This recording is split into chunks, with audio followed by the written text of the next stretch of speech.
Hey folks, right, so I am doing some work on Golem today because I was not around on Monday.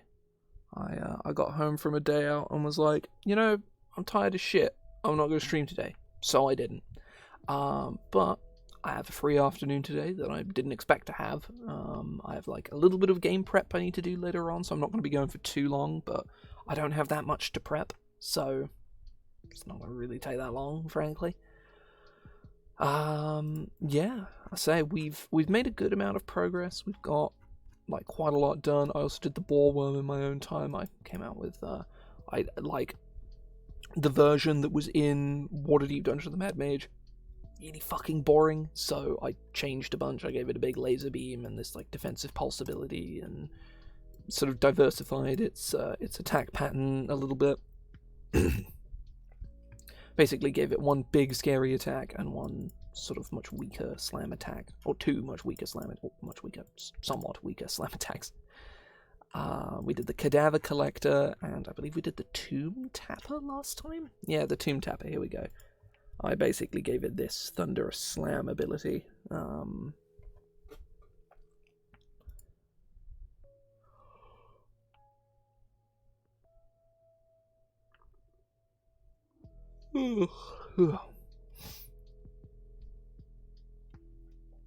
So I want to go through some of my new monster ideas today. Some of them are like, let's take a creature type that exists in the game and make more of them, because I want to do that. But that's not the only thing I sort of have on the agenda. Most prominently, I have like a few new monsters I want to make. I want to do new Shardlin monsters, because there's the Shardlin Dragon from Icewind Dale, which I may reprint with some alterations. There's also there's a Shardlin Berserker.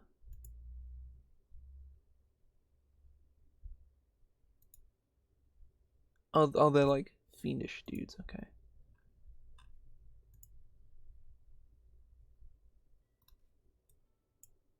So Shardlin.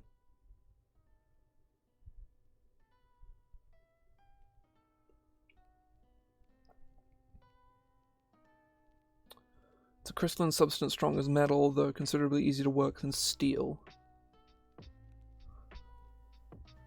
It's suffused with demonic magic.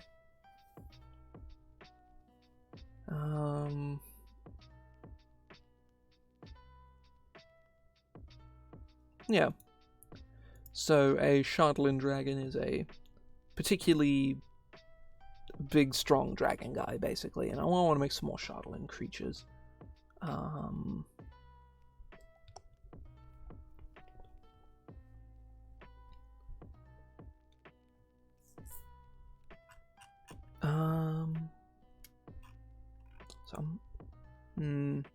What else? What else is on my list?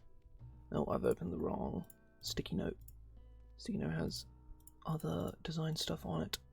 I want to do a mechanical dragon. I want to do living spells, because living spells are fun. They're very simple to make, but they are quite fun. You know what? Let's start with some living spells, because they'll be very simple.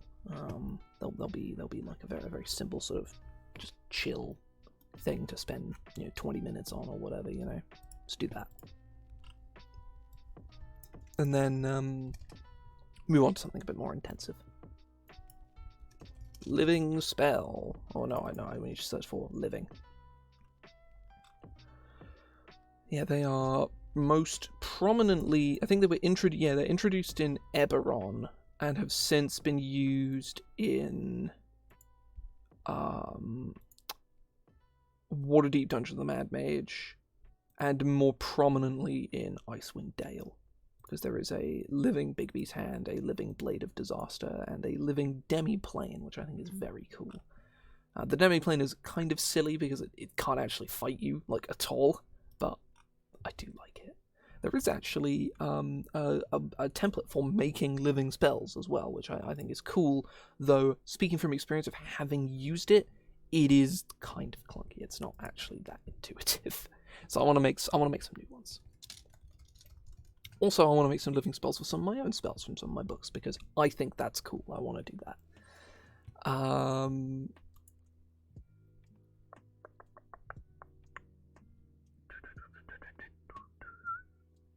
Right. Well, I mean, there's a living lightning bolt, but there's not a living fireball. That feels that feels wrong, you know?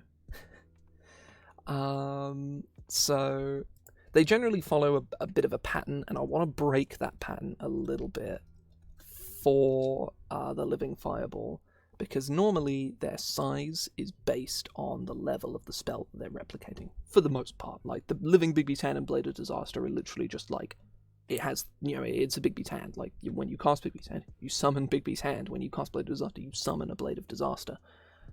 So their effects are pretty, simple.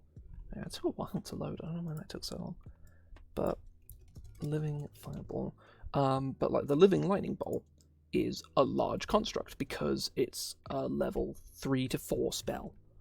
However, fireball is a tiny bead of flame, so I want to do the same thing.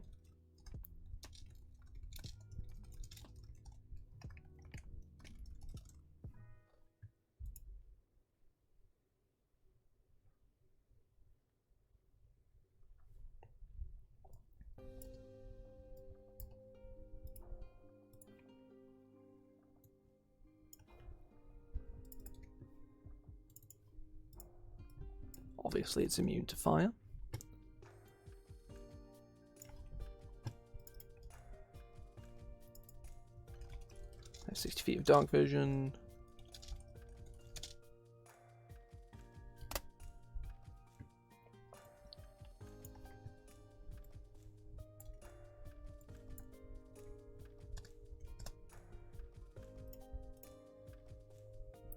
CR, same CR. It's 5.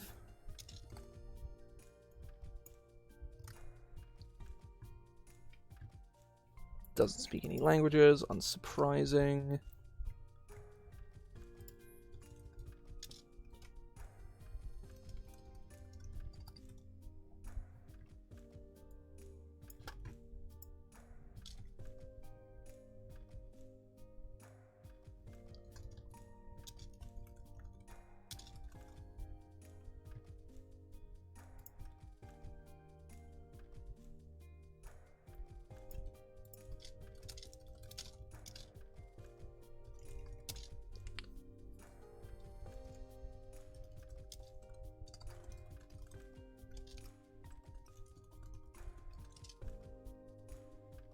Damn, my auto hotkey has taken a little longer than it normally does today. Right, magic resistance. Nice.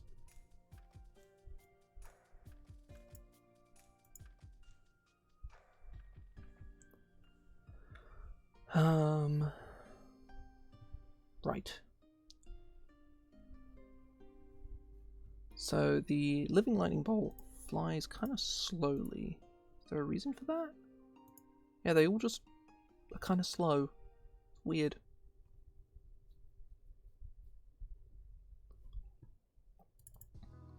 I'm going to make this thing very fast. I'm going to make it sort of kind of slow on the ground, or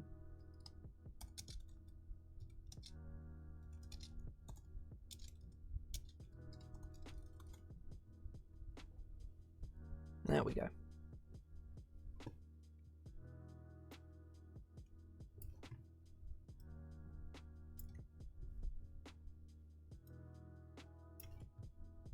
So the attack can be the same. That's generally the sort of the shtick with all the living spells, is that their like attack bonuses and shit are usually like pretty homogenous.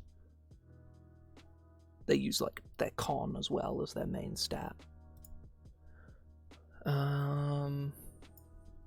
I want this thing to have 26 dexterity, which is plus 8, I think.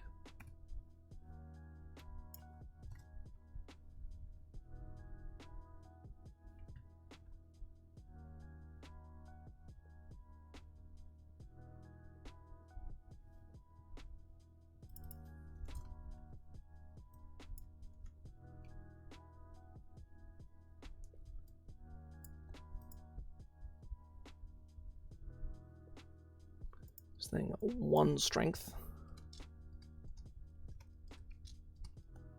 Oh, I did an EM dash there. I don't want that.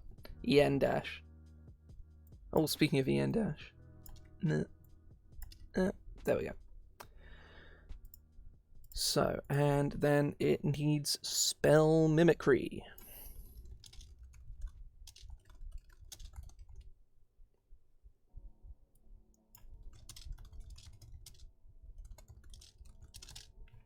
Let me check the wording of Fireball.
There. Living Fireball. It replicates the effects of Fireball. You know, pretty self-explanatory stuff. I think this thing... Oh, well, no, I was like, I definitely can't copy this thing's health because, you know, it's tiny as opposed to large. Let's do that. That is 49. Let's drop that a little bit then. That's 4's 2's 5 times 4 is 20. So that's 44, right? No, that doesn't look right. Oh, that's because yeah, I know exactly why. There's 4 8s are. Oh god, what is 4? It's 32. Ooh, that's actually more health. Whoops.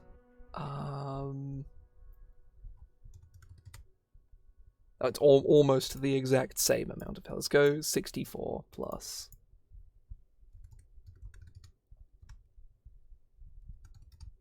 It's 39 hit points.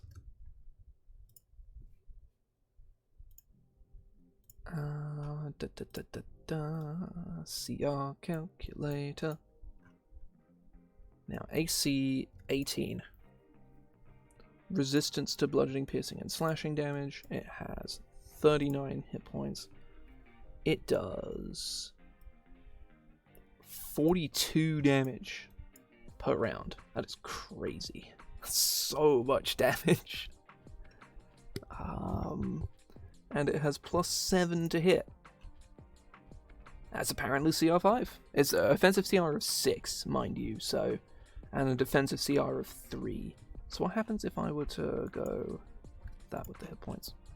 That bring it up to, oh yeah, no, the living lightning bolt is actually kind of like undermarked CR wise. It should be, I guess it's kind of slow, but even then that doesn't really feel like much of a thing. But I don't know. Either way, this thing has an offensive CR of 6 and a defensive CR of like 3 or 4, so it's fine at CR 5. I think I'm obviously this is incredibly simple. This is literally a living fireball. Like, you can't get much simpler than that. But there should be a living fireball. That's cool. So let's take a look at other cool spells. What are other like combat spells I like? I think is probably the best way to maybe look at this. We'll try and get some Xanathar spells in there. Could be kind of cool. Living Spirit Shroud. that could be very silly, but yeah, no, that sounds dumb. Let's not do that. Living catapult. That would be funny, but again, not sure how that would work. Living cone of cold. That sounds pretty cool.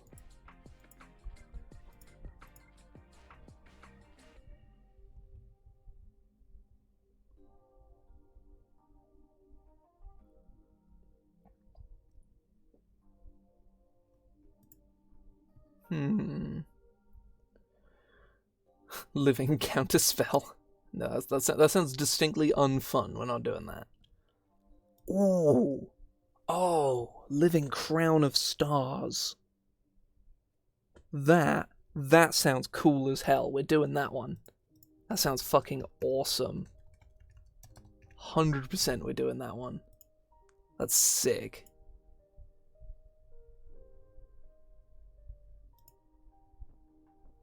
They seem to be a lot less sort of beholding to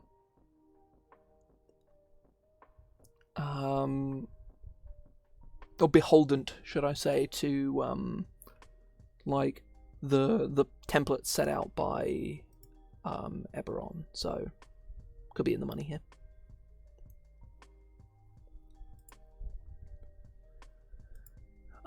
Right, so let me just like copy, because most of this text is going to be one-to-one. Living crown of stars. That is so cool. I really like that.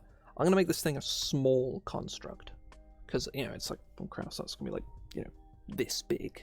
Well, that's more like a tiny green, like this. Let's come back this way. Like, it's small sized. Seems sensible. I'm going to go Dexterity 16 for this thing. I'm going to keep its con the same. What do they do with the Living Cloud Kill? It has +5 con. Yeah, it's 20 Constitution. What about the Blade of Disaster? That has 19.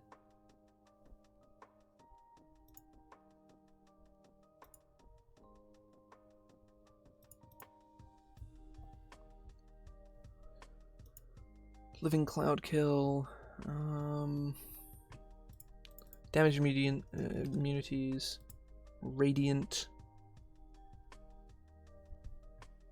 Cloud Kill is CR7. This thing should realistically be like CR9, right? That seems reasonable. Let's go 22. Let's go 18. Why not? And then let's go just 10, or let's go 8. Just because it's only small. What's the burning? Yeah, burning hands has. Yeah, okay, fair enough.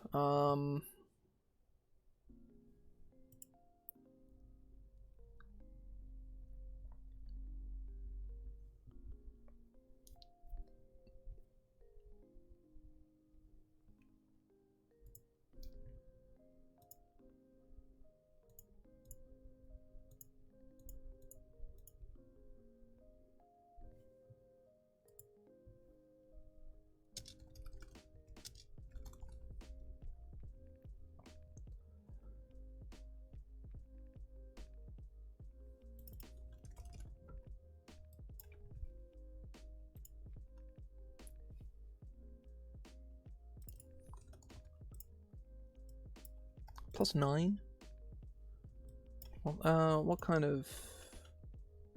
Oh, it's 5k for that. 5,000. It's +4, so 4, 6. Yeah, no, it's +10 to hit.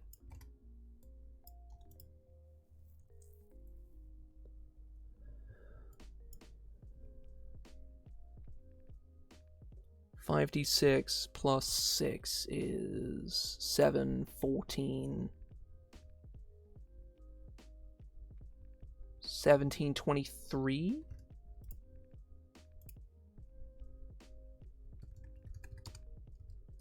$23, yes.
Right, let me grab...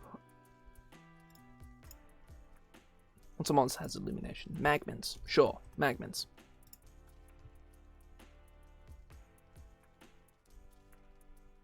No, that's not what I want. Fire. Oh, fire elemental. That's gotta have it, right?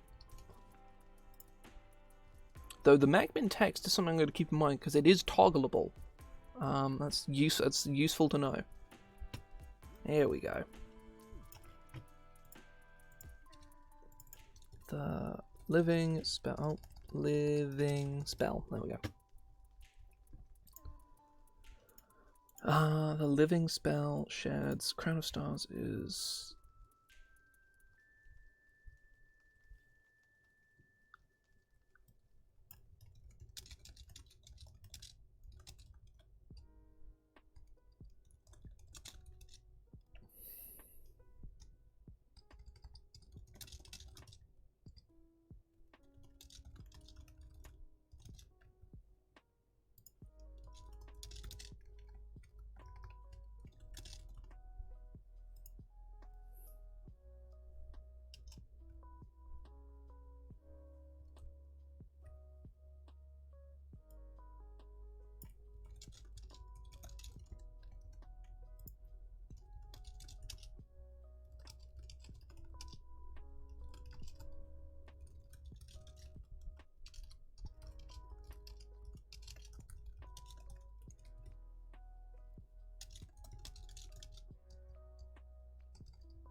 Well, it has no motes remaining.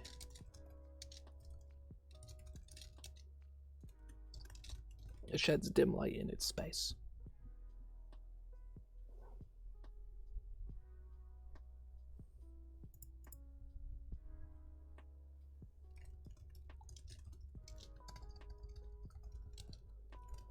Ranged spell attack plus 10 to hit. Range 120.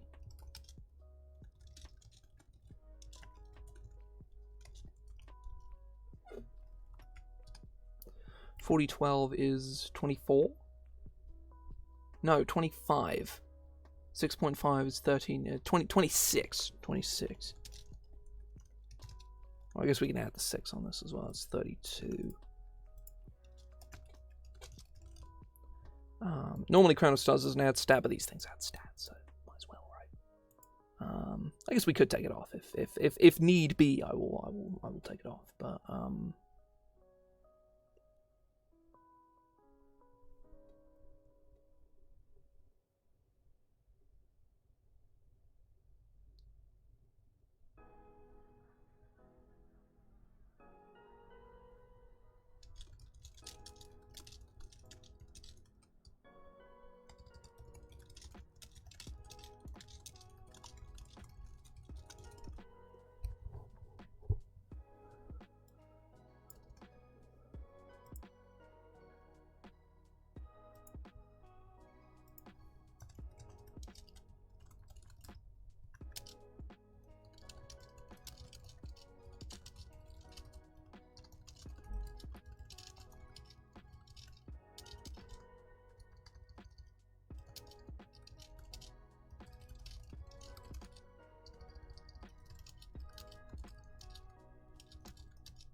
there we go. Crown of Stars does not work that way, but this thing shouldn't just run out of gas permanently, right?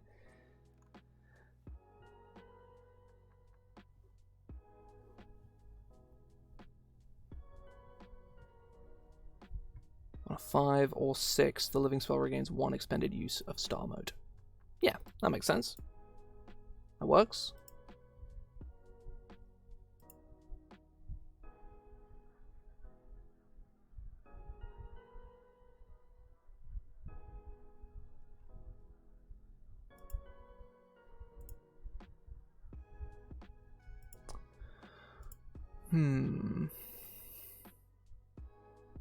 I need to toy with these stats as well. I'll give this thing a 30-foot fly speed. This doesn't need to be particularly fast. I'm thinking, if anything, this thing could be kind of slow. Maybe it's like a 20-foot, like, you know, slowly kind of drifts around. Maybe we'll go like 15-foot fly speed or something. That seems kind of cool.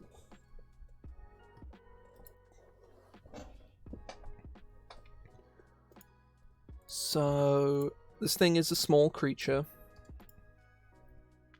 It is also supposed to be CR9. So let's go 10d6 plus 60s, that's 95. This is a CR9 creature. 95. Armor class 18. Flies and does damage at range. Like, the Living Fireball I wouldn't classify as being able to fly and do damage at range, because this ability it can use without getting into melee, but otherwise it has to still get into melee to, you know, like, it can have one turn where it doesn't take any damage, but I don't think it's enough to qualify for the flies and can do damage at range. Because it can't do damage every turn at range, it just can do it, you know, maybe twice in a fight. Defensive CR 10. So we're looking at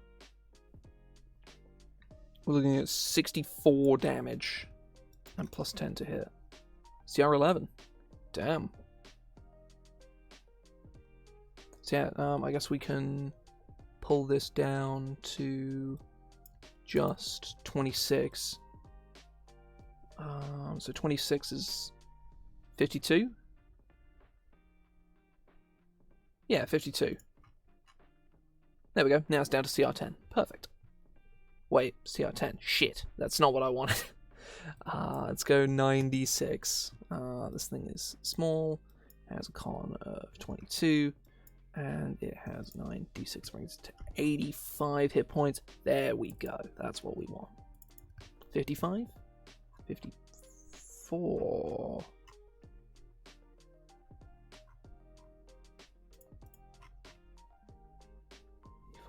How does that add up like that, then? How does that add up?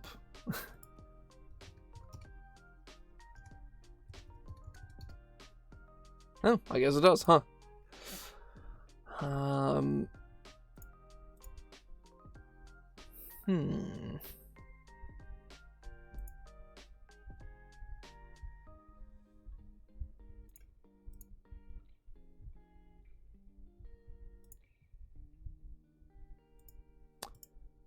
I like these. I think these are cool.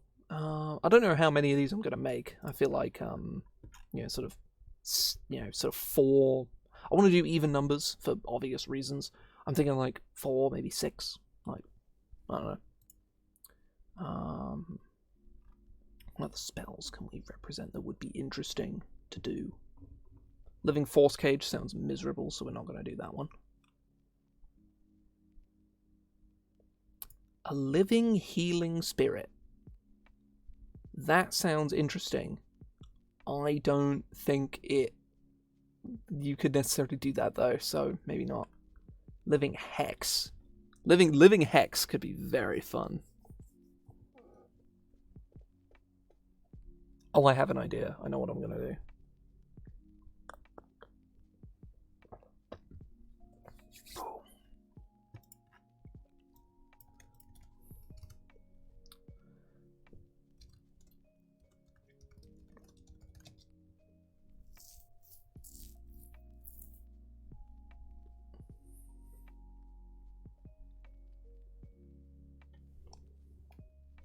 Why don't I do my insert monster block like thing command when I could just copy the Living Fireball text like a normal person? Oop. Yeah, whatever. I say could just copy it, like exactly what I'm going to do. I'm literally just going to nab this. Living Hex.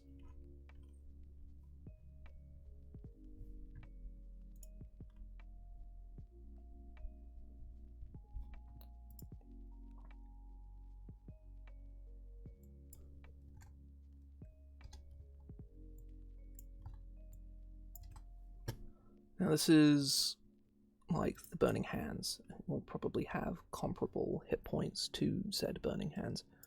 Let's give this thing a strength of 4. So -3? Yes. Think dexterity of +6. It's AC 15. CR 1.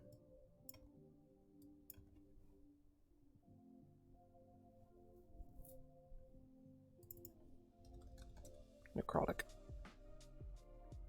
Con +3.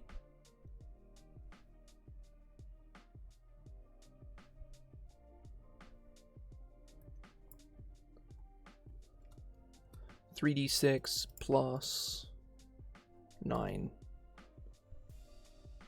This is 10 is 19 hit points. That's actually too few, I think. I guess, well. Either way.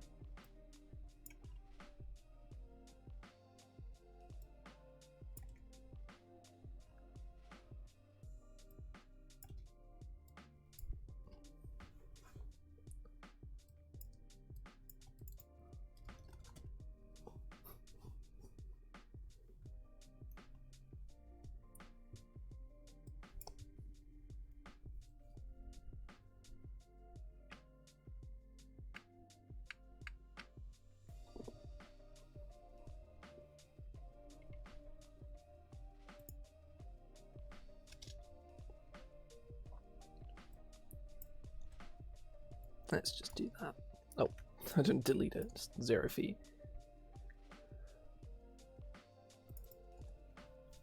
There's +5 to hit.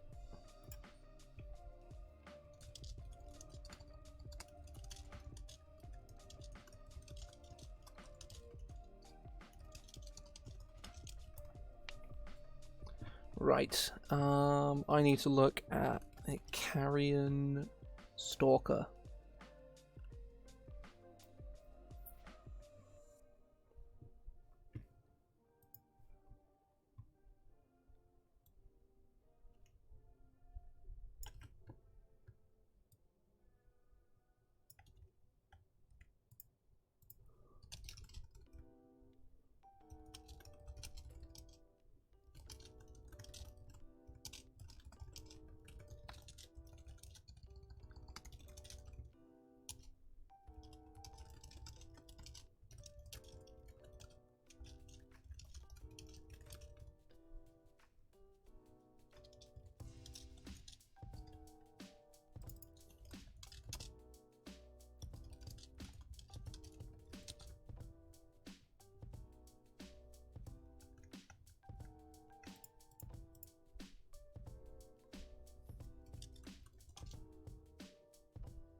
Let's read Hex.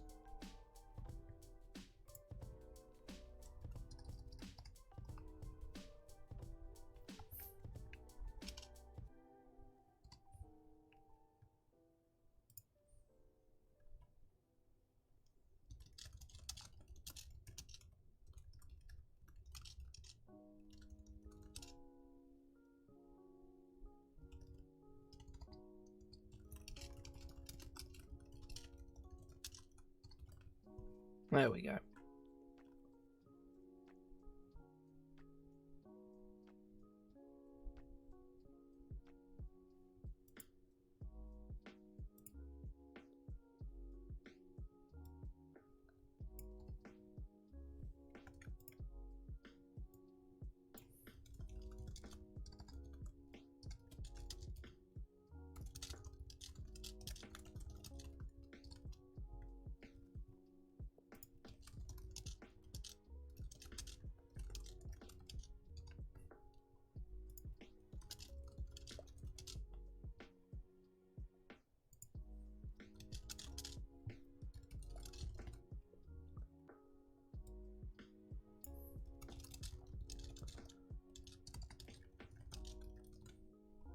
There we go. So you can't pull it off.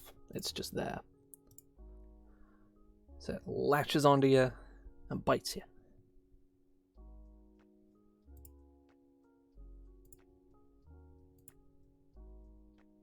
Or it keeps, gnashing at you.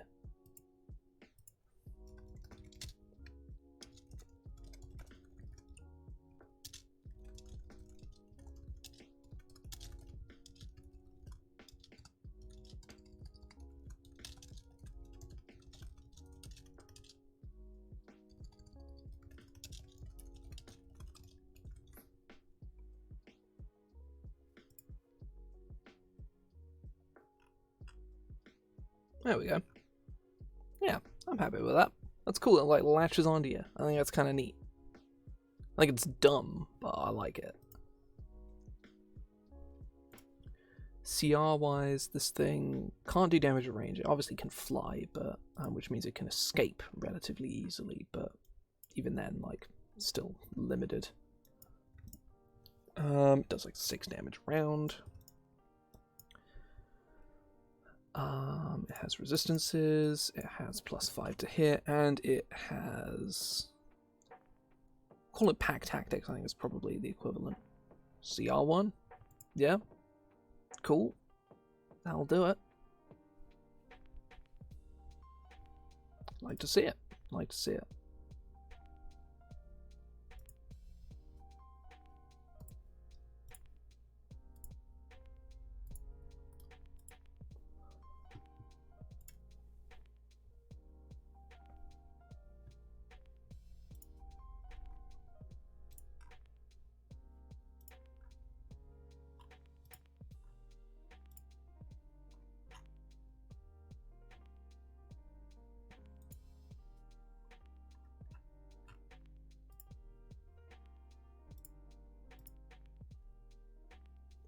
Oh.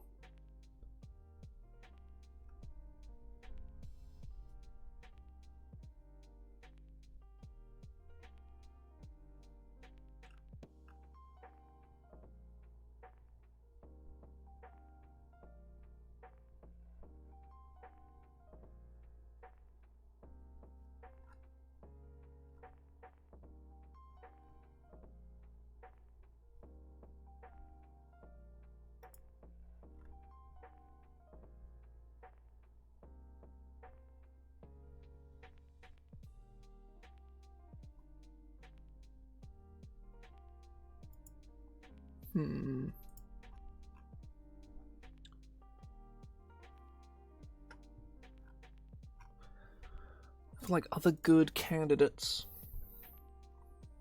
nothing immediately jumps out at me. Being like ooh, this would be cool, but a living magic missile would be incredibly funny.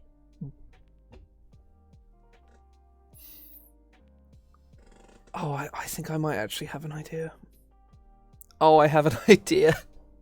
Okay. Okay, right. I have something. This is very stupid.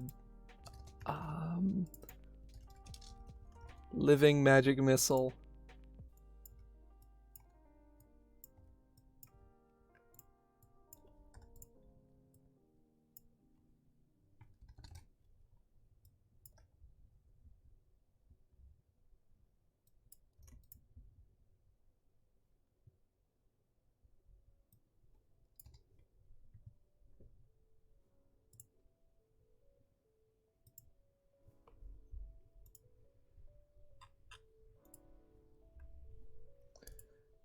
Right.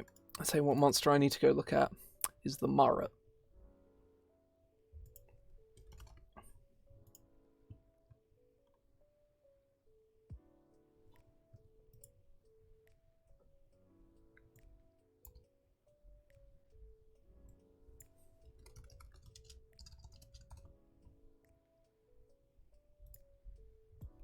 You know what? No.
It explodes and dies, dealing force damage to the target. Is this very funny? Because I think so. I think this is very funny. 1d4 plus 1, it has 2 hit points. It sort of gently kind of hovers around and does its thing. And I think that's fucking hilarious. It's immune to force damage.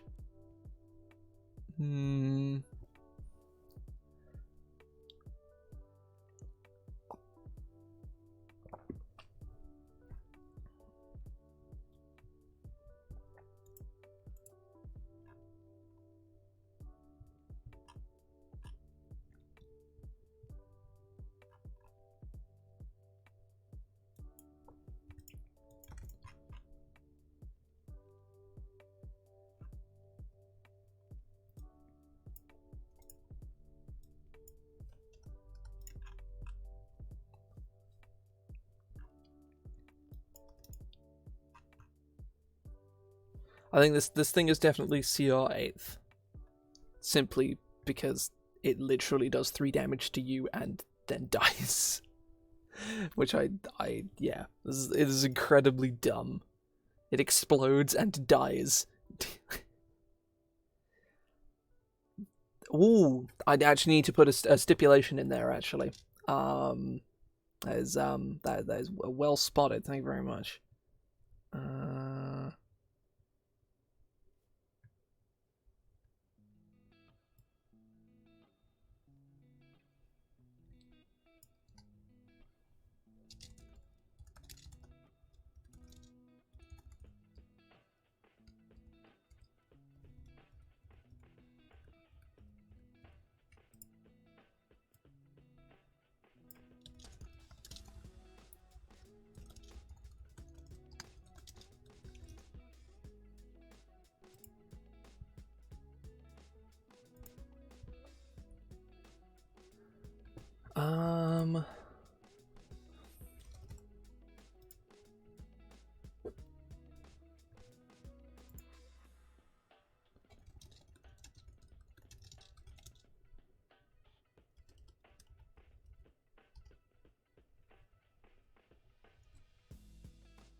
The target counts as being targeted by the magic missile. The magic missile spell for the purposes.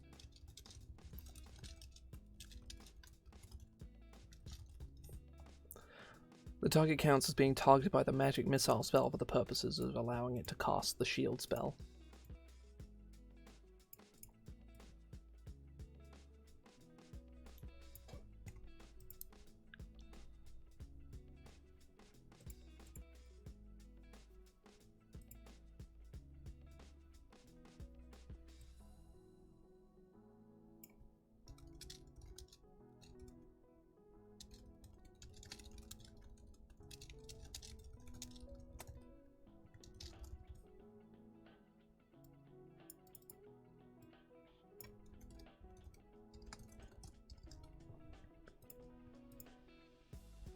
There we go. That was well spotted. I like that. That was almost a very significant flavor fail.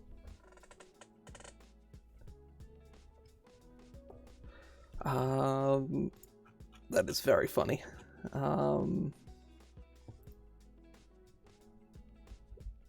So I guess what is the danger of like a multiple of these things against like a party of adventurers?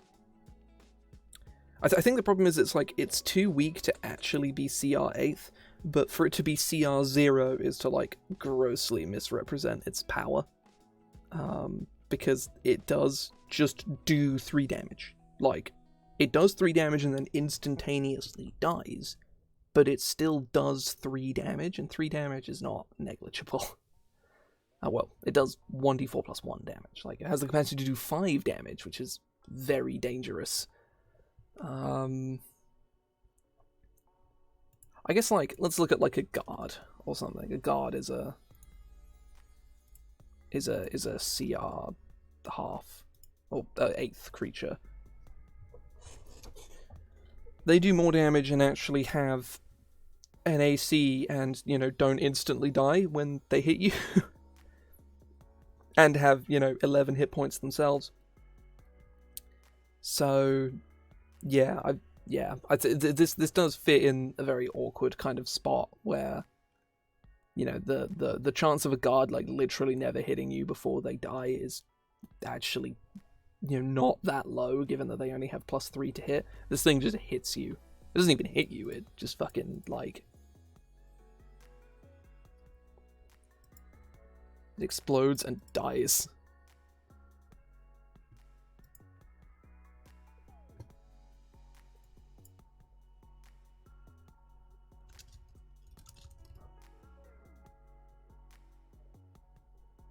That's incredibly funny. I love it. I love it.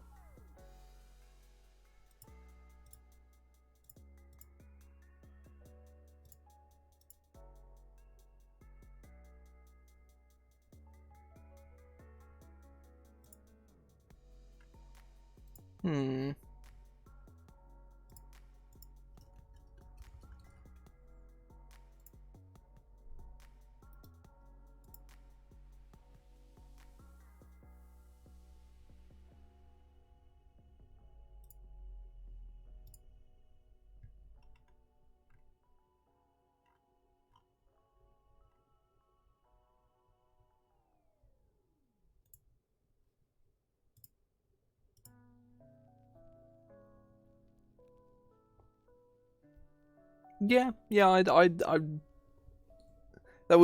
would be pretty funny. That's certainly something to write in the flavor text of He Who They're Always Found in Groups of 3 because magic missile. Which, yeah, I like this. This is it's like making dumb monsters like the animated ball bearing, which is actually kind of a scary monster to fight. It's a CR 4th creature with 1 hit point, but it has +11 to hit, flyby, and evasion. So it just hits you for 1 bludgeoning damage and beats you up, which I think is very fun. And we can afford to make a couple more of these. Why not? We've been working on these for like an hour, but I'm gonna make some more because these are cool.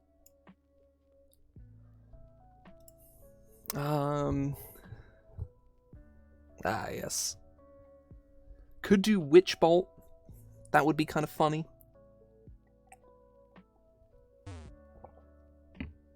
Thank you very much for the follow. Much appreciated. True... Living True Strike. It's a creature that just does nothing. That's it.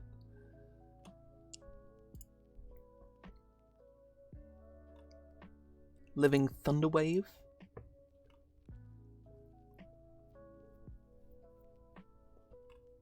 I feel like a 3rd level spell is probably something else worth representing. See what we got.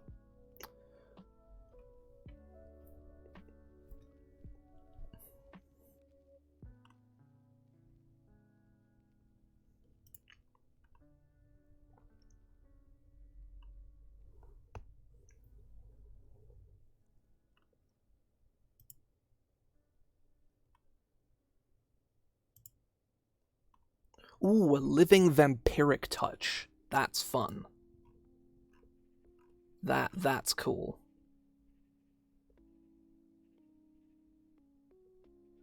Oh yeah, 100%. Yeah, it'd be CR0 totally. No question about that. I do love the for like, as I'll let you in a little secret. For a very long time, I was like a legit defender of True Strike. Because I was like, no, on rogue sorcerer multiclass, it's actually good. Until I sat down and like properly read True Strike, and like actually read it, and then realized it's on your next turn. So you can't even quicken True Strike and actually get benefit from it on your turn. It's only on your next turn, and it's still concentration. I love it. It's so bad. It genuinely brings me joy just how, like, there is no way to use True Strike. It is the worst spell in the game. Like, it's not like a meme. It's not like, oh, it's the worst spell in the game. Like, it actually is. It's genuinely that bad.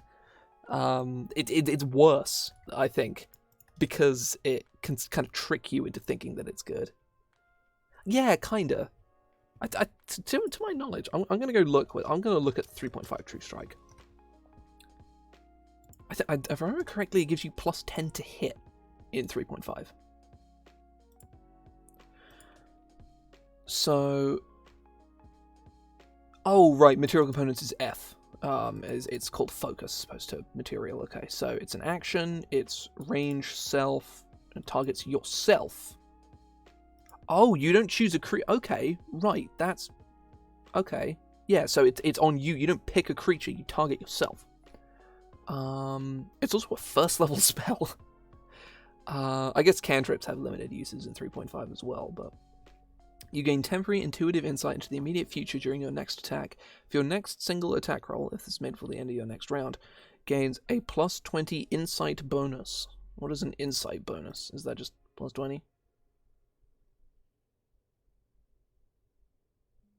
Oh, it's literally just contextualizing what the bonus is. Okay, it's you gain +20 to hit. Additionally, you are not affected by the mischance that applies to attackers trying to strike a concealed target.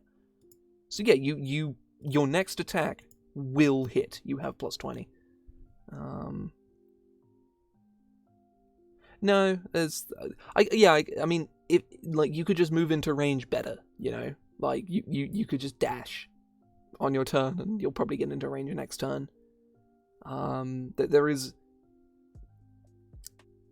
genuinely, I don't think there's any way for you to efficiently use True Strike without some form of like mystical precognition capabilities, you know? Like that shit just is not happening. And it makes me sad because like if True Strike was like niche usable on like a source, like a Saw Rogue or a Saw Fighter or something, or like Saw Hexblade or whatever, I would basically Sorcerer Marshal where you quicken True Strike to get advantage on an attack. That's sick as hell. I'm fucking here for that. That's so cool. But it doesn't work that way. It's just bad. I will True Strike in my home game. I've made like a million changes to the game in my home game. It's just like, so like, but it is not concentration. You gain advantage on the first attack roll you make against the target each turn. So, oh, it actually gives you 2 rounds of advantage. So, yeah, that's actually pretty good. Huh. Wow, that's actually really strong. So yeah, it's great on a sorcerer. because you can quicken True Strike and get advantage on the first 2 attacks you make this round and next round. Whereas, each turn as well. So if you have an opportunity attack, ooh.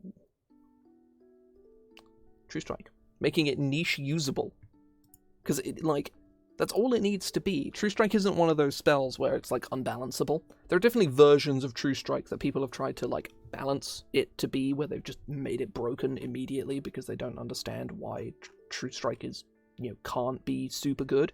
Because if it's really good, then it suddenly becomes like a must pick. People will start picking Magic Initiate for it, or like people will do like cringe 1-dips for True Strike, which is like, you don't want that. You want it to be True Strike is the kind of spell that needs to be fringe usable, and that is as good as it is allowed to be.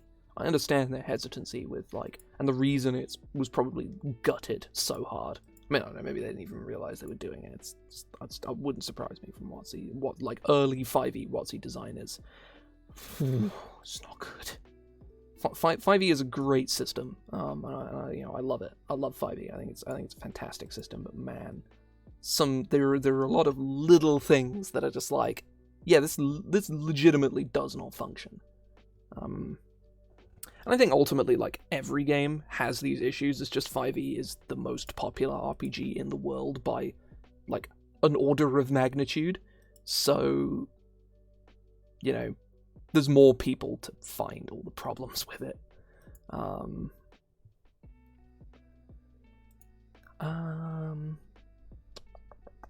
I've completely lost I was making Vampiric Touch. That was it. I completely lost my train of thought. Vampiric Touch.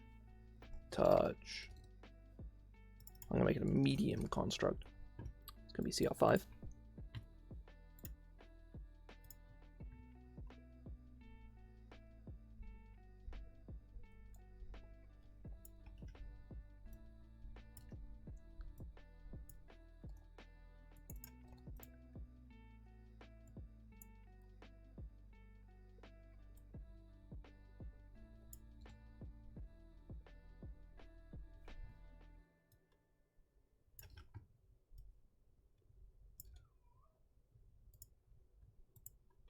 My neighbor's dog is making awful, horrible noises again.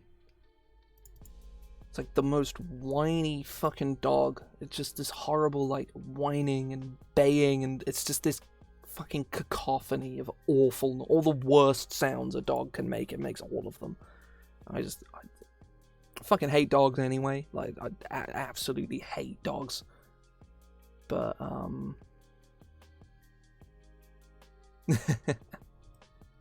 that would be pretty funny.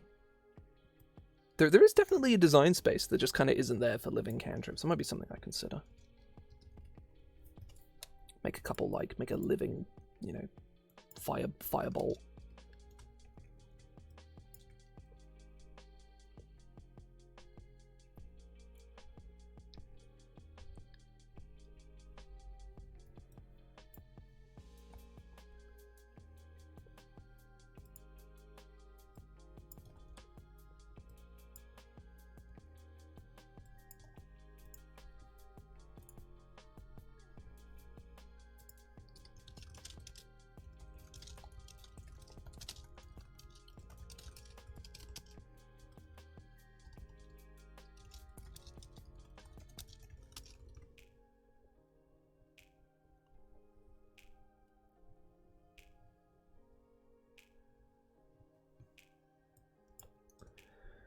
$68 plus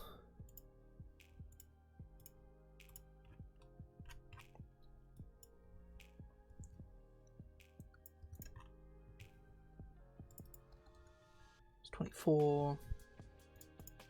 This plus 7 damage per round is 28. It has regeneration 14. And AC 15. That is a CR5 creature. That could be kind of fun. That does feel very much like a... maybe not even for wild magic sorcerers, just for sorcerers in general. That does sound very cool. Um,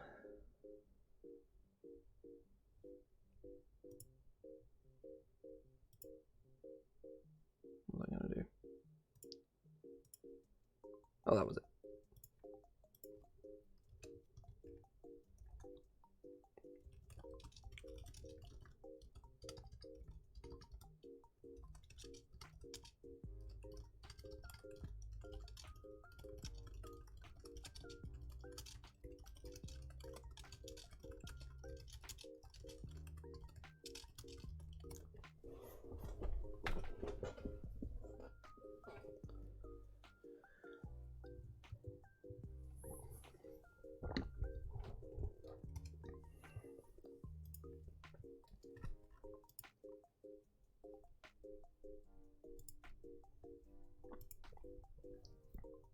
Yeah, this one is very simple. I like it. So we have CR1, CR8, CR5, CR9, CR5. I think we need a CR set. We need a 5th level spell. Living Steel Wind Strike. That could be fun.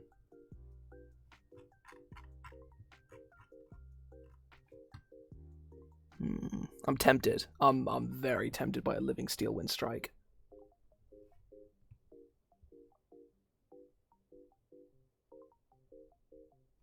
Yeah, that's what we're doing. That's funny.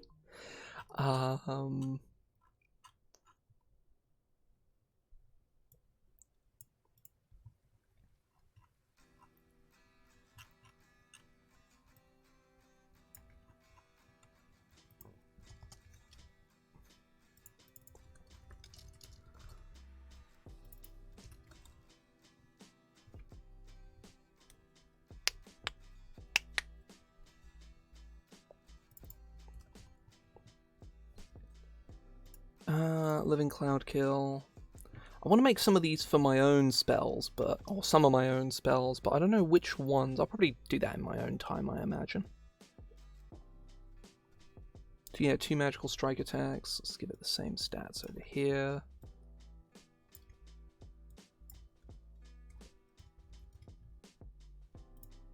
I give it, like, strength. Makes sense. So magical strikes, just force damage. This is +8.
It's not exactly Steel Wind Strike, but I do like it. You know, it's fun. Plus, also, Steel Wind Strike does a fuck ton of damage. Like, it does a lot of damage.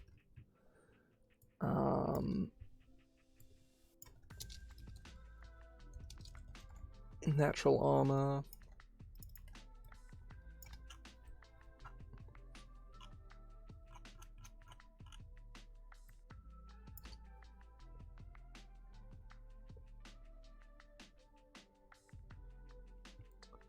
Living Steel Wind Strike. That's very fun.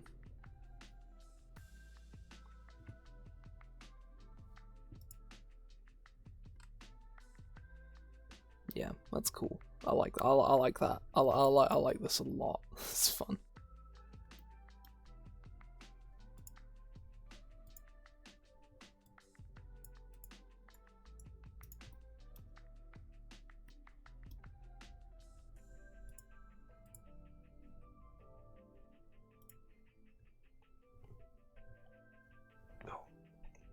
Hitting post on my spellbook entry for the day. Had this tab open for way too long and it's annoying me that it's still here, so I'm just going to post it now and come back later.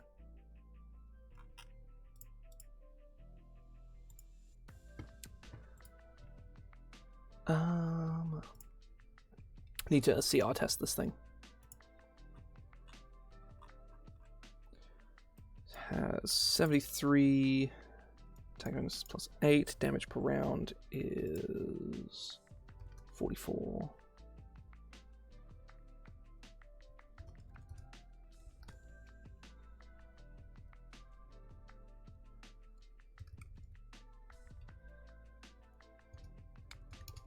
It's 66.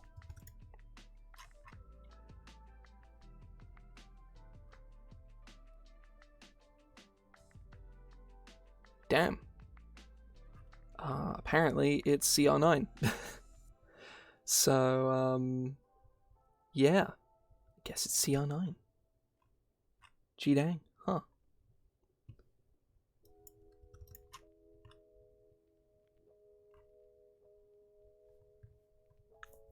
I think probably the more generous thing is probably to make it CR8, I think. Because it's, like, this splits up the damage, like, a lot.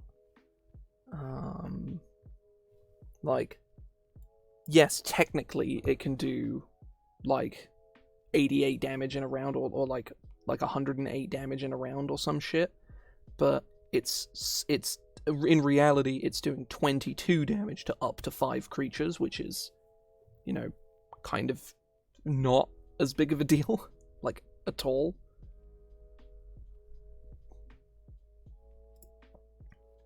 So I'm gonna go CIA. I think that's probably the most sensible, like, angle to take this at.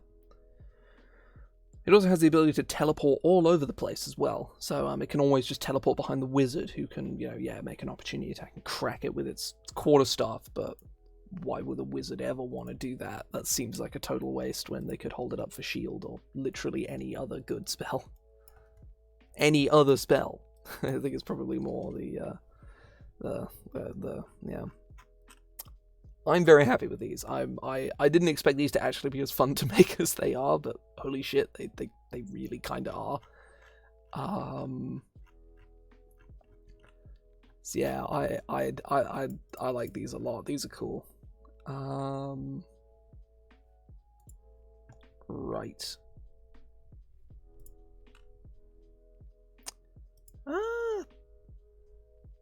Level 5 adventurer with 22 hit points, with 44 hit points. I don't know. Let me math that real quick. There's, so you've got, we'll say we've got a barbarian, we've got a fighter, we've got a cleric, right? So that's 12 plus 40, 12 plus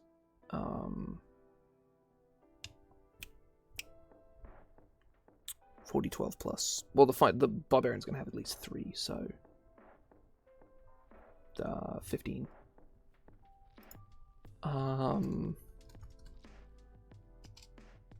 We've got a fighter. I'd say it's got plus 2. 2 is 5 is 10. We've got a cleric. There's 8. Also, the cleric also has +2. That seems sensible. 48 plus 4. Yeah, +2. So it's another 8. And then we've got a wizard who is 6 plus 46 plus. We'll say that this guy only has +1.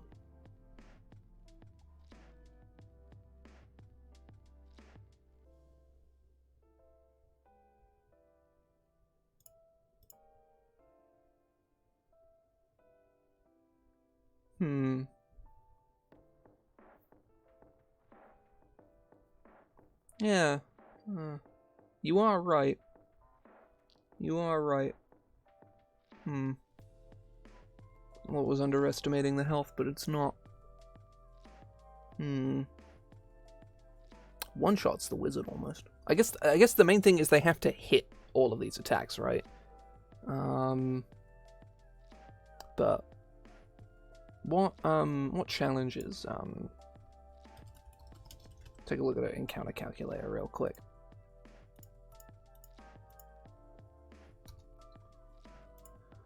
So we got 4 level 5 characters.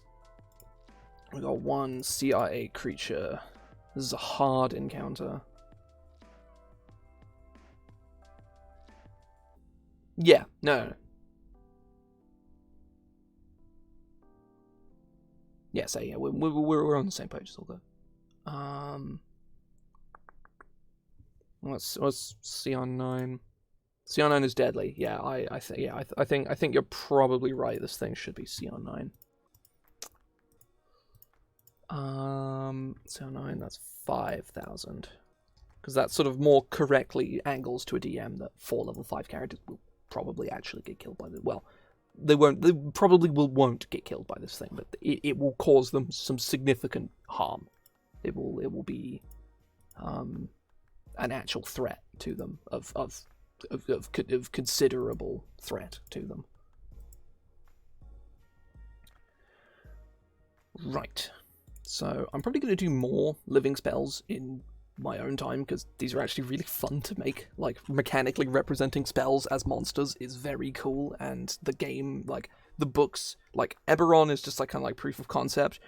They sort of kind of, you know, peel away the surface with Icewind Dale doing Bigby's Hand and Blade of Disaster, because that's just fucking cool. And I want to do more of these, because, and I will probably do them in my own time. Right.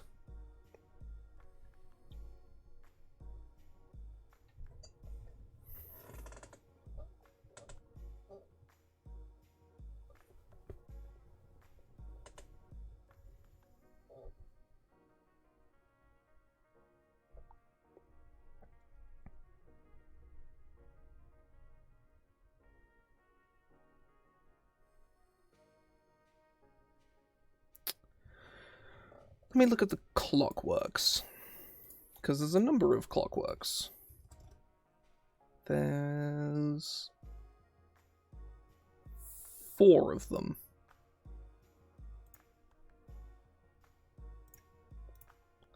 There's the Bronze Scout, which is like a little, like, centipede kind of thing. There's the Iron Cobra. There is the Oaken Bolter and the Stone Defender.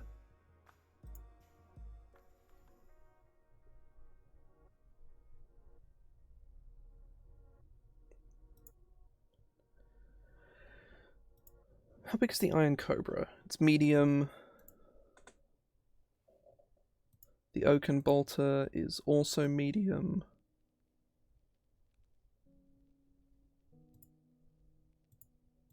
Let me look at my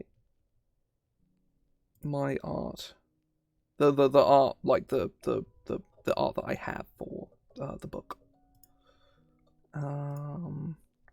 See what I have available, because I'm not, like, I put making more Clockworks down just because they are a subtype of, you know, construct that is kind of underdeveloped, but they're all, like, really strange, and I'm not really sure if I'm, like, if I really have anything to add to them conceptually beyond just, you know, just generically coming up with more than them. They're all, you know, they're all very, well, not very high concept, but they're like, you know, like reasonably high concept.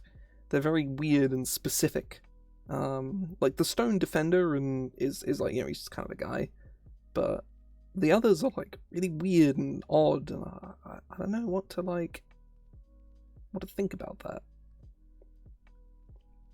Or not what to think about that, but to like what I could add to that with. There are these automatons, which I have, which could very much work as Clockworks. There's the Cadaver Collector here. There's whatever the fuck this thing is. There's this thing. There's this version of the Iron Cobra. There's this Iron Defender. There's the Morg, which is I'll probably just use as a stand-in Iron or Stone Golem. There's this thing. There's this thing. There's this golem here. There's the Chain Golem and the Bone Golem. There's this like weird mirror guy. There's the Scarecrow. There's the Steel Predator. There's the Walking Walls. The Wicker Man. This thing, and this thing is going to be its own monster. Now we're back to the top. So.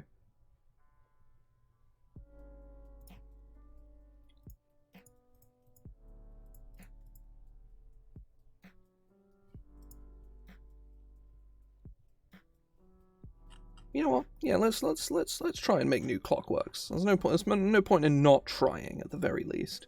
So I think I might have an idea for those little bits of art there.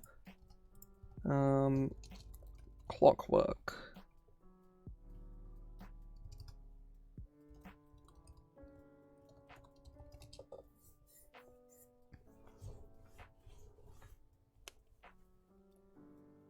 Oh yeah, we could build them after like the Sea Spawn maybe. Like where they have like modular special abilities and shit. That could be kind of fun.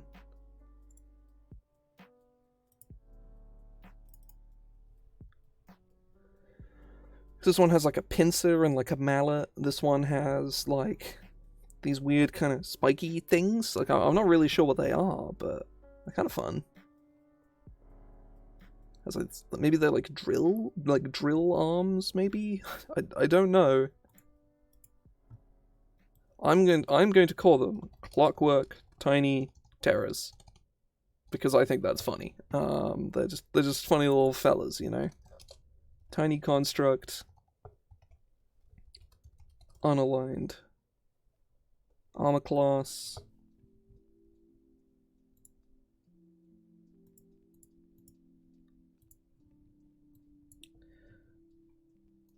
So the Stone Defender is like pretty tough.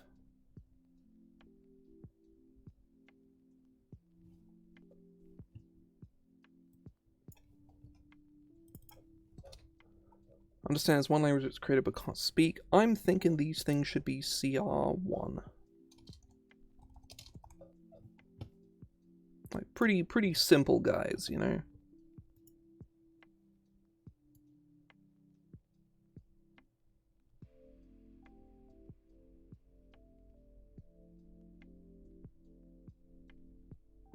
Ah, that's fun. That is kind of neat. I like that.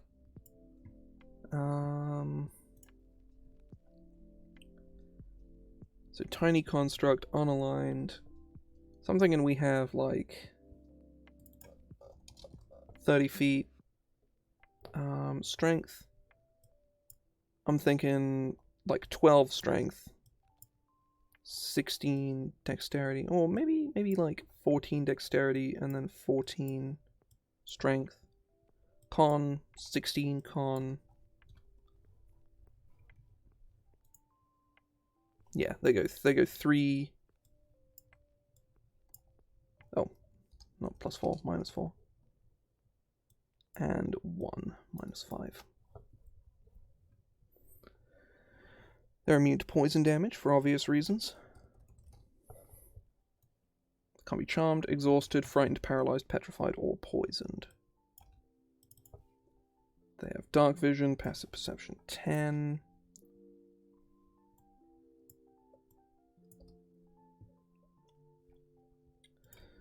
They have magic resistance.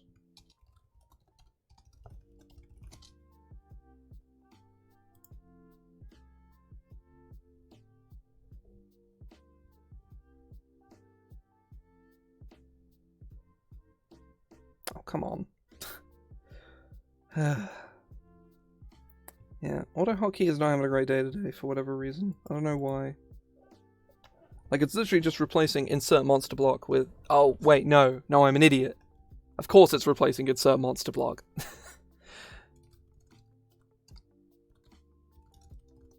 Insert magic resistance is what I meant to write. And it does that. There we go. I need to make that command more efficient, because it is just, like, typing out all of that text, and in reality it should probably be, like... It should be just copying it to the clipboard and then pasting it. Like, that would make way more sense.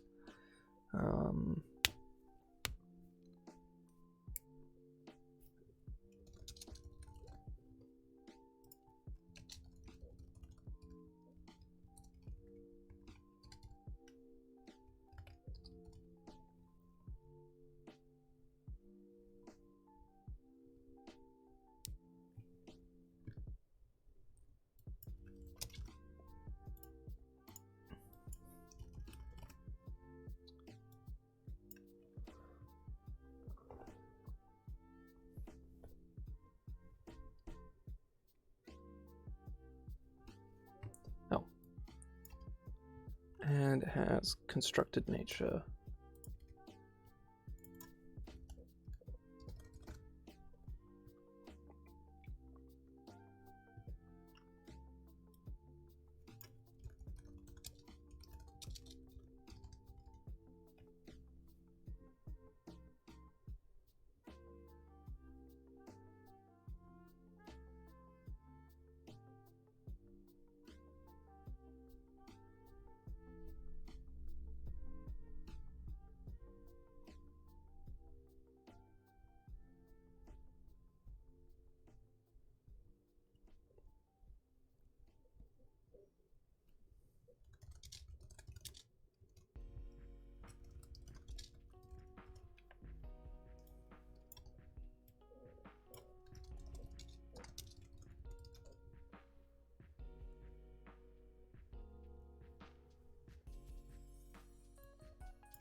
Hmm.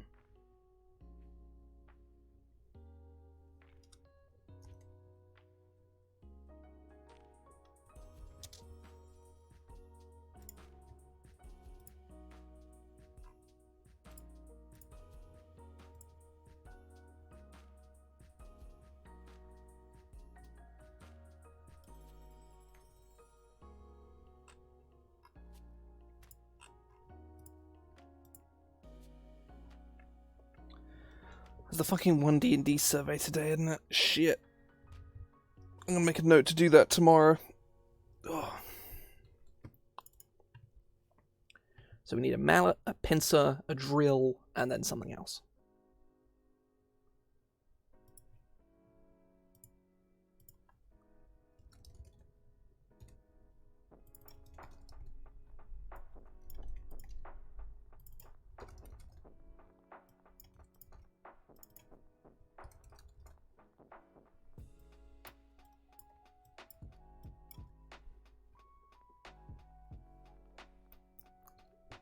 Drill, mallet, pincer.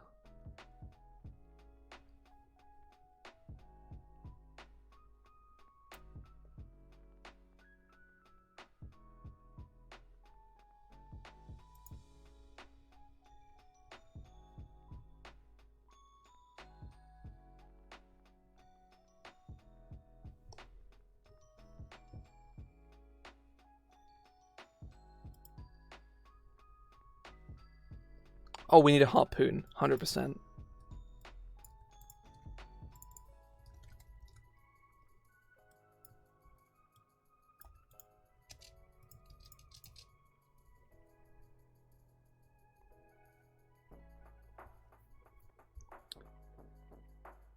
Maybe it has a gun.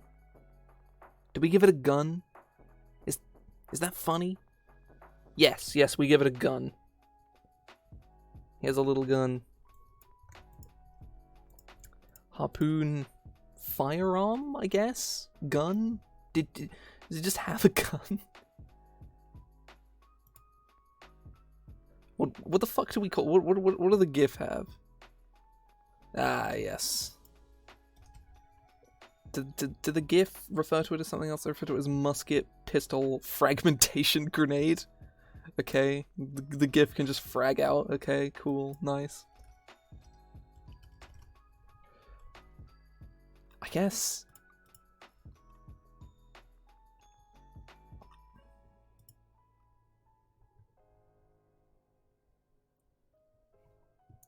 What do I call it? I don't want to just call it gun.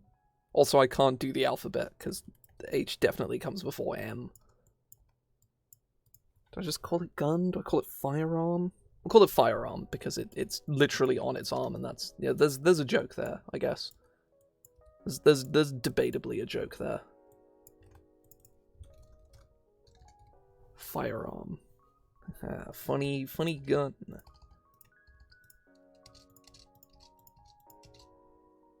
So, drill.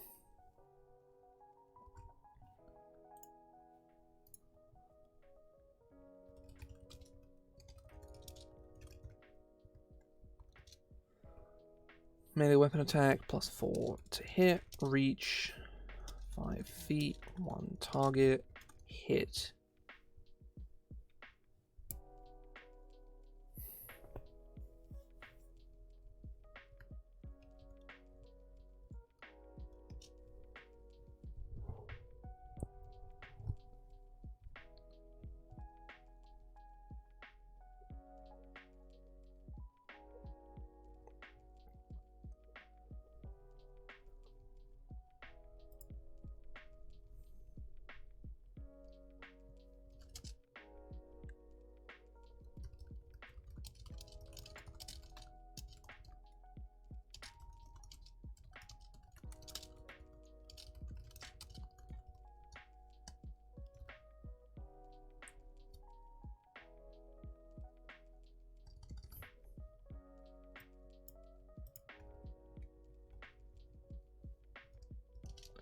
Move up to 5 feet towards the target before making the attack.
Pistol, yeah, pistol has 30-90.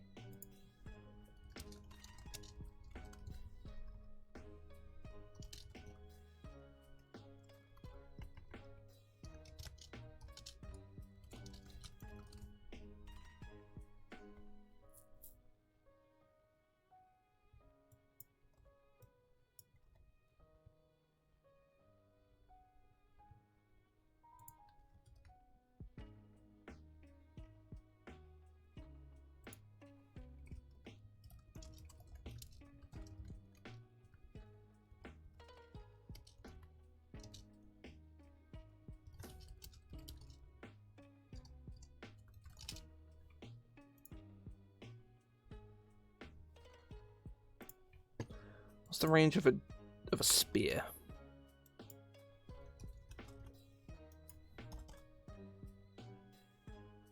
20-60.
There we go.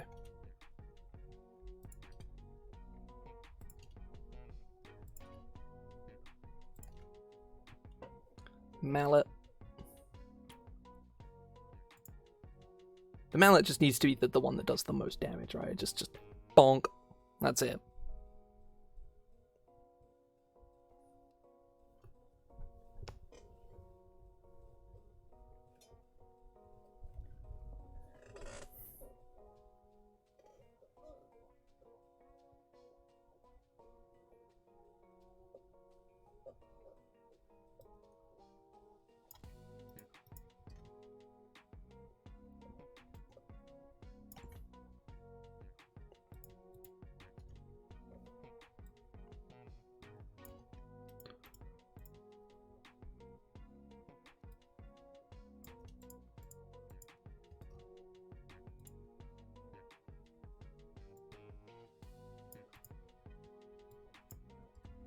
Nope.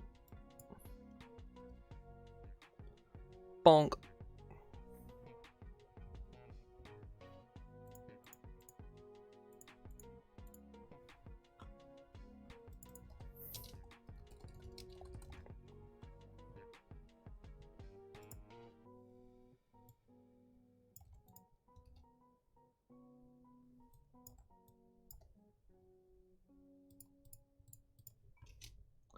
And let's look at the Glabrezu.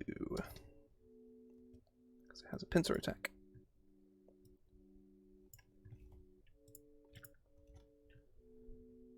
Escape DC 12.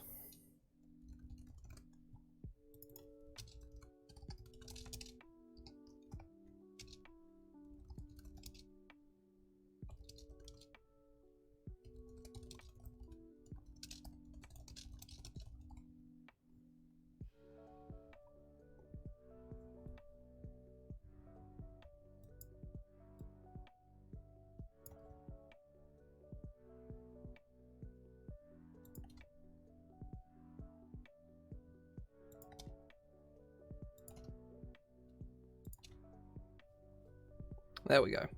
This thing is dumb, but I really like it. It's really fucking stupid, though. Which is exactly the reason why I've made it. So, mission accomplished, I suppose. Let's go 64. 3 6s are 18. 64 is 15 plus 18 is 33. I want to say.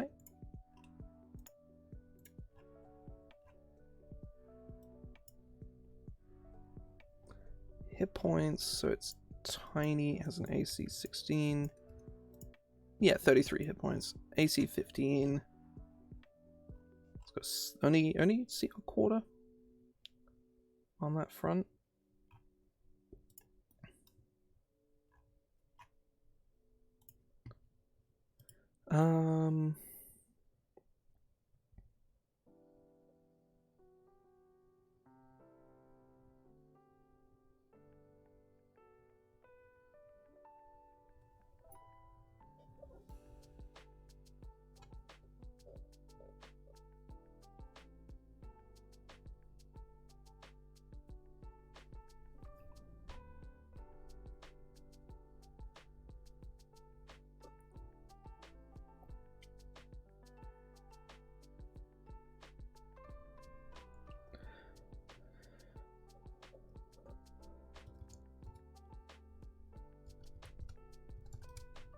Does like 9 damage and has +4 to hit. We're looking at a CR1 creature. Neat.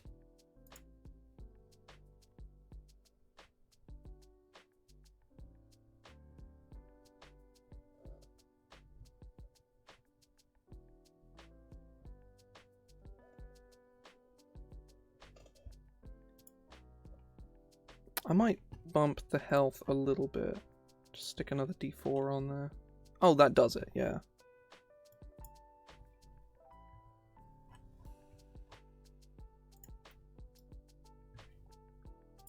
Brings it to 38.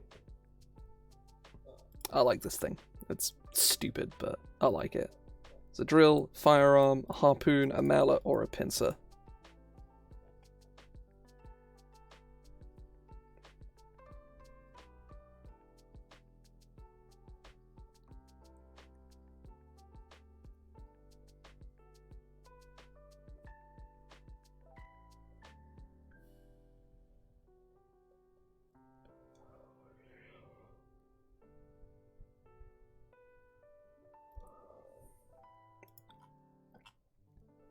Oh, need to grab a drink.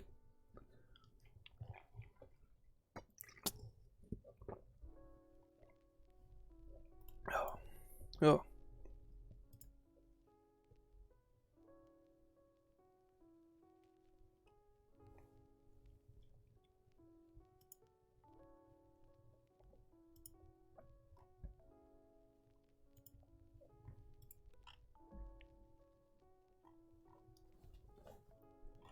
I'm not sure what else to do with the Clockworks, but I do like the Tiny Terrors. They're incredibly stupid.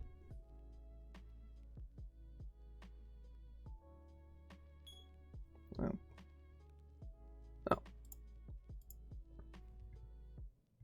It's got an email. It's having some minor issues with PayPal, and I just received an email that it has been resolved, which is nice. It means I can actually get paid for the work I did last month. To be fair, it's been delayed by like a day, or no, for like a couple hours. I expected this to take literal days, like they said it would, but no, it's actually not taking that long at all. It's not too big of a deal.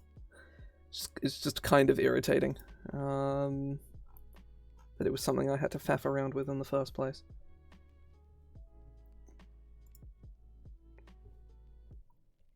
Oh, there's an error here.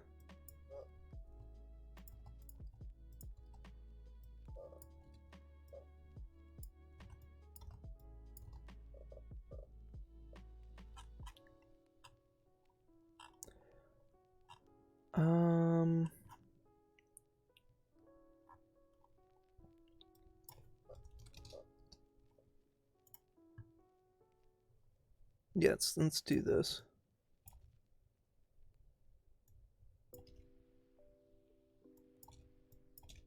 Ah, shit.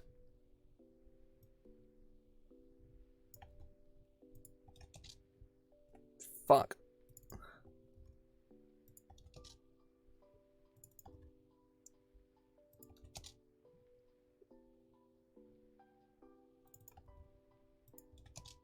There we go.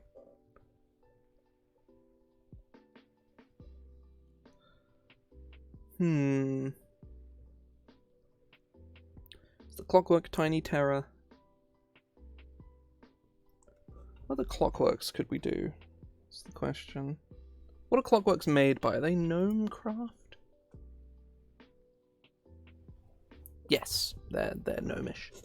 Oh, Clockworks have like special enhancements.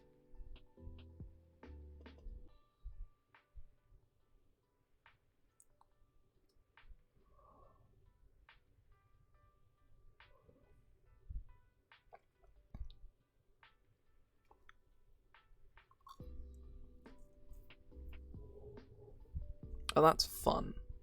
That's fun. That's cool. I like that a lot.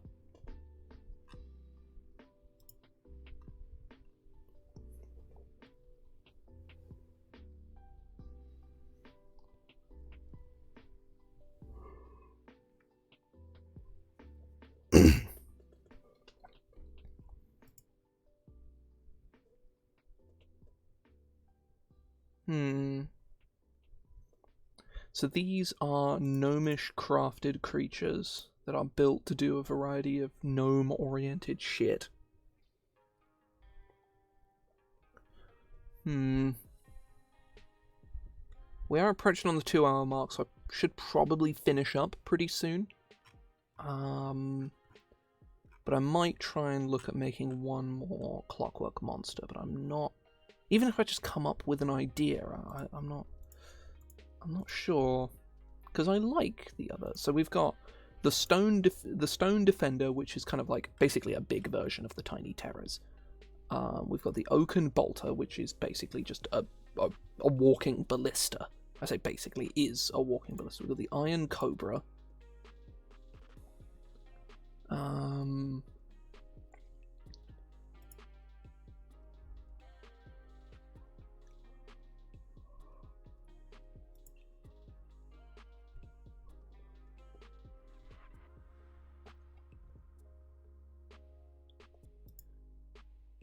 So they're all defensive. So the Tiny Terror is like their little shock troops that they send in.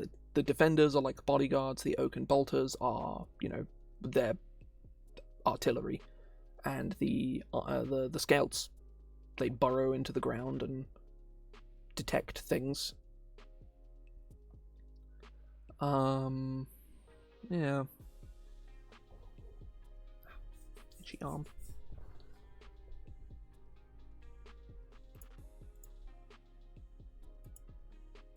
So what else would you need to do?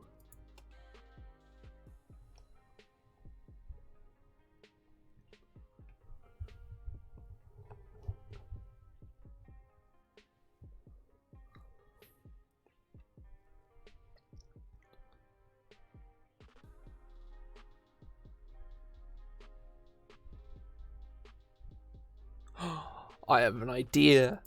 I have an idea.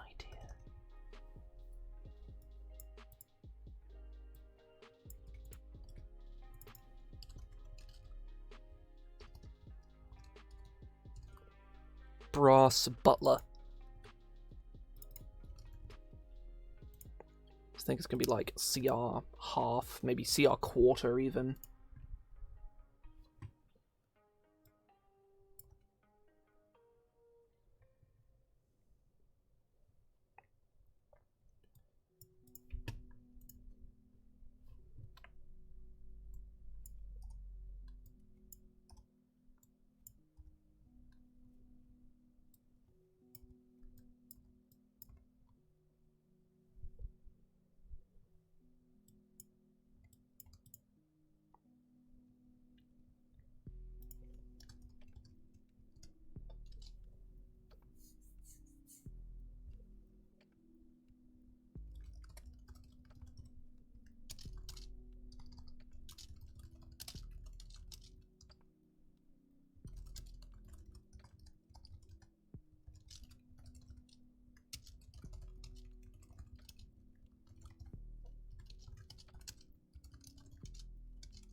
Yeah.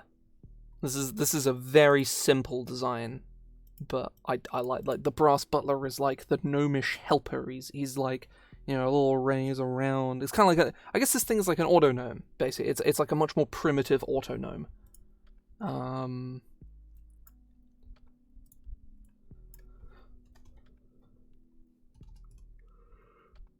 Hmm.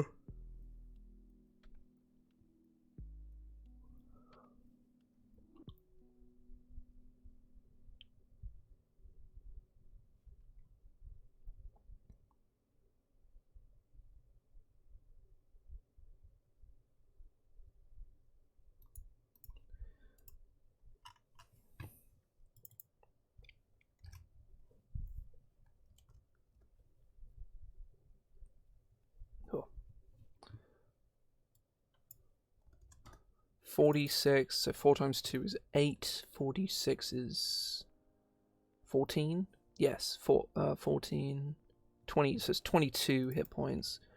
Let's go 13 AC. That seems to be the AC of most of the other ones. Yeah, that tracks. Yeah, there's a little bit of natural armor on this thing. So so we're looking at 13 AC, 22 hit points, damage per round 6. Yeah, CR quarter. Very simple. Just it does what it does. It's a fairly like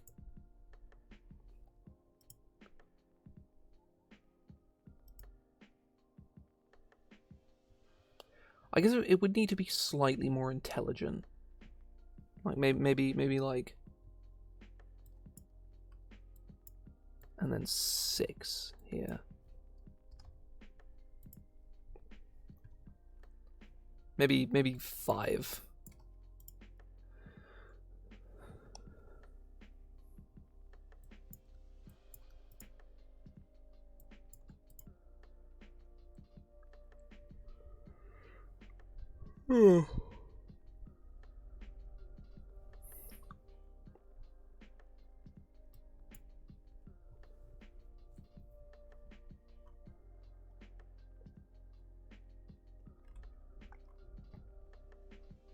Yeah, this is very simple, obviously, but I kind of like it. I feel like we need sort of a maybe another top end for the Clockworks, or maybe just something a little more middle groundy, because we've got the Tiny Terrors and the Bronze Scouts are CR1. We've got the Brass Butler at CR quarter, and then there's the Iron Cobra and the Stone Defender are both CR4, and the Oaken Bolter is CR5. So I feel like we need like a CR2 Clockwork. I don't know what that is though. Like thematically, what is a CR2 Clockwork supposed to do? Because I don't know.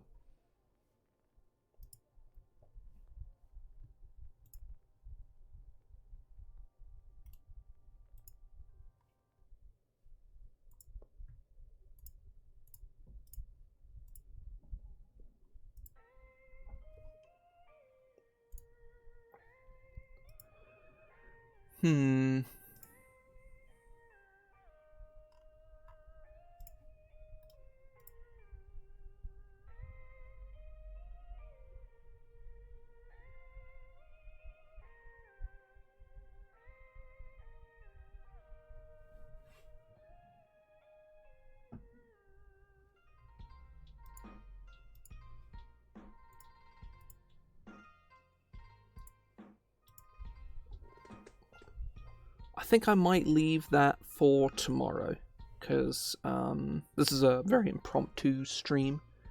Normally I would stream on a Monday or a Friday, starting now and going to about sort of 7. Or starting between now and 4:30 anyway.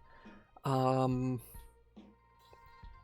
I think I might stop there, because I've done a pretty good amount of work today. I've made a big dent in the Clockworks. I've done all of the living spells I realistically need to do. Like, I could do more, and I might. But this is shaping up to be like a really like substantive book with a lot of really great content in it. There's a lot of new stuff, some reworked old stuff, or lots of reworked old stuff, lots of cool new stuff. on the whole, I'm very happy with how this is going thus far, and I'm going to try at some point soon, I don't know when, to do more of these. Like stuff like this, where it's like sort of 3 o'clock in the afternoon, and I'm like, I'm going to work on this thing.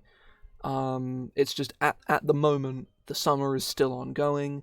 I'm still like have like some social commitments like during the week, like during the day, which are frankly more important than doing this. So it's sort of a double-edged sword where like streaming working on books like this is really good to get me to work, but also I get sort of hamstrung in the fact that I don't want to work off stream because I want to stream it. It's very much a double-edged sword, and if I don't have time to make more time when I'm sort of like really near the end, like I am now, because Beast was like 3 or 4 streams and then some work off stream. This is like basically been all done off stream. I've done like a few bits and pieces off stream, namely like I did the boar worm off stream the other day because it was just like reworking a monster from an adventure.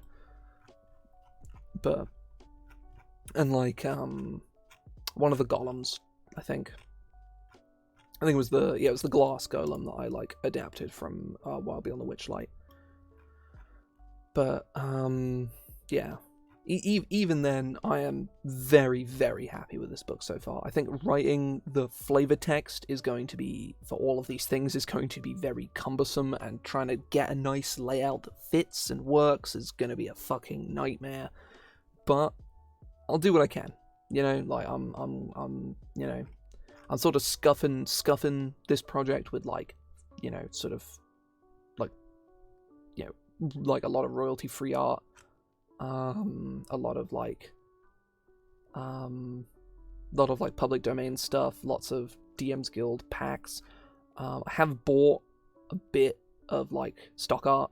That's the word I'm looking for. Mostly free stock art, but I have bought like a couple bits of stock art, and I feel like I'm definitely gonna have to buy more, which I'm not looking forward to. But you know, a lot of my books I've written on a budget of fuck all. Like literally, I've spent no money on them, on making them, and I've just written them.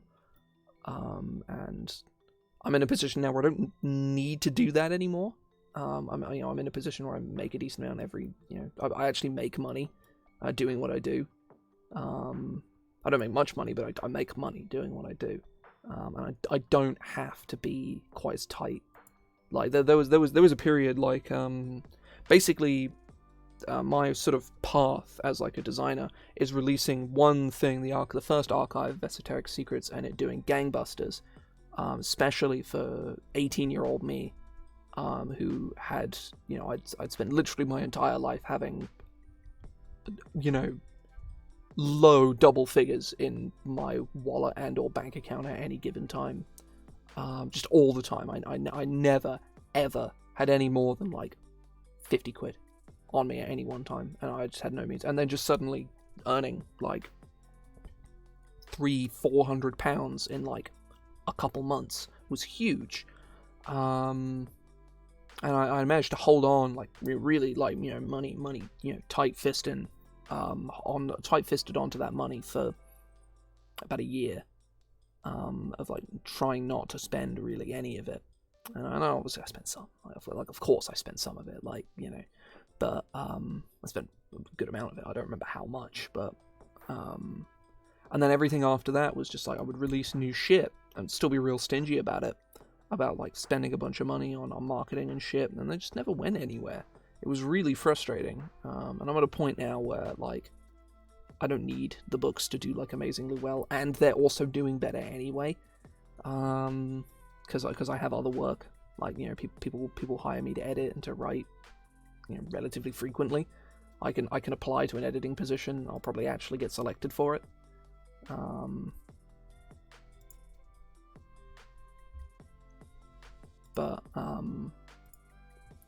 Yeah, I'll say I'm much more open to paying for stock art now because I actually have the money to do it.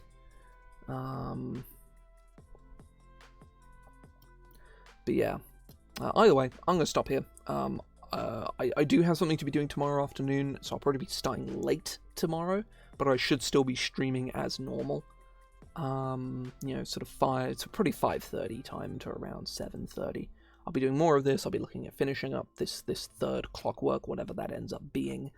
and then I will likely move on to the Shardlin monsters, maybe. Might do something else.